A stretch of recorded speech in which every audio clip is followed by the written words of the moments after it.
Para hadirin dan hadirat rahimani wa rahimakumullah, sakit. Sakit yang bagaimana sebenarnya seseorang itu boleh berbuka puasa. Baik, apakah misalnya, loh kenapa kamu nggak puasa? Kan Allah mencintai seseorang ketika dia mengambil rukhsah. Allah mencintai. Saya sakit. Sakitnya apa?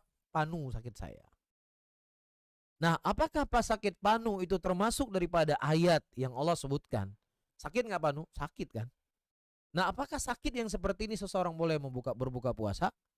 Disebutkan oleh Al-Imam Nawawi rahimahullah, sakit yang seseorang itu boleh untuk dia berbuka puasa, sakit yang apabila dia berpuasa itu akan menambah berat untuk dirinya, menambah beban dirinya, bahkan bisa mencelakakan dirinya. Tapi kalau seandainya sakit itu tidak memberikan mudarat untuk dirinya, maka tidak boleh untuk dia berbuka puasa. Ini satu hal. Hal yang kedua, sakit itu dibagi menjadi dua.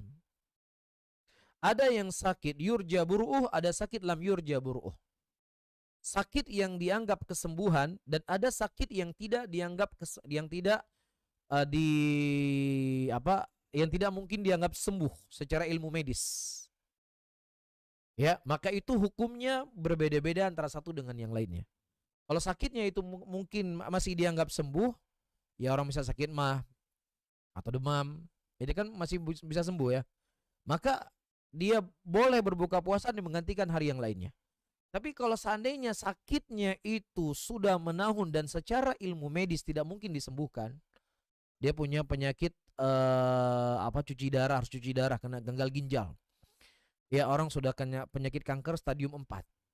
Secara ilmu medis, penyakit-penyakit seperti ini sudah tidak dianggap sembuh. Secara ilmu medis kita berbicara ya. Adapun kita berbicara kekuasaan Allah nggak terbatas. Ini kita berbicara secara ilmu medis. Nah, orang yang mereka tidak punya kemampuan sama sekali untuk berpuasa, ya karena sakitnya sudah menahun, maka hukumnya berbeda.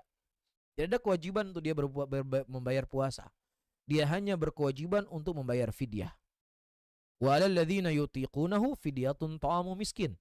Dan orang-orang yang mereka tidak punya kemampuan untuk berpuasa sama sekali, ditafsirkan oleh Abdullah ibnu Abbas, nenek-nenek dan kakek-kakek yang sudah sangat tua renta, atau orang-orang yang sakit yang mana sakitnya sudah tidak dianggap sembuh, maka cukup bagi dia untuk membayar fidyah 1 kali makan.